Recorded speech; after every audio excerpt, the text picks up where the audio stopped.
ادھار دی ہوئی رقم پر زکوٰۃ کا مسئلہ عموماً لوگوں کو پیش آتا رہتا ہے، بہت سی رقم ادھار دی ہوئی ہیں، تو ادھار کی رقم پر زکوٰۃ کا حکم سمجھ لیجئے۔ دیکھیے جو رقم ادھار دی ہوئی ہے وہ چونکہ دینے والے ہی کی ملکیت ہے، لہٰذا اگر ادھار دی ہوئی رقم واپس ملنے کی امید ہے اس کی، اور قرض لینے والا کہہ رہا ہے کہ میں اسے واپس کروں گا اور واپسی کی امید بھی ہے، تو مالک پر، قرض دینے والے پر اس رقم کی بھی زکوٰۃ لازم ہوگی۔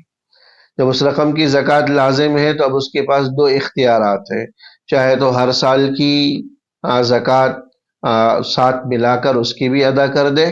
جو قرض دی ہوئی ہے، یا وصول ہونے کے بعد اس کی زکوٰۃ ادا کرے، بھلے 2 سال کے بعد یا 3 سال کے بعد وصول ہو۔ یا اگر کسی کو وہ رقم 3 سال کے بعد وصول ہو رہی تو ایک آپشن تو یہ کہ ہر سال کی زکوٰۃ میں اس رقم کو بھی کاؤنٹ کر کے زکوٰۃ ادا کر دے،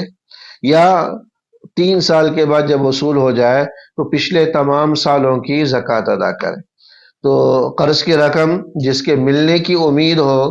اس پر زکوٰۃ دینی ہوگی، اور اس میں دونوں طریقے ہیں، چاہے تو سال بسال ہاتھ کے ہاتھ اس کی بھی زکوٰۃ ادا کر دے، اس کو بھی شامل کر کے،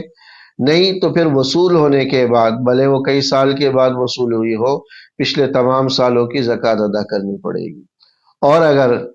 زکوٰۃ کی قرض دی ہوئی رقم واپس ملنے کی امید نہیں ہے،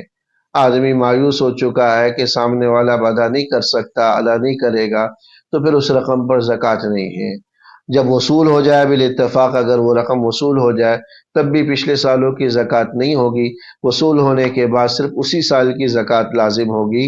پچھلے سالوں کی زکوٰۃ لازم نہیں ہوگی۔ یہ اس صورت میں ہے جب قرض دی ہوئی رقم کے واپس ملنے کی امید نہ ہو،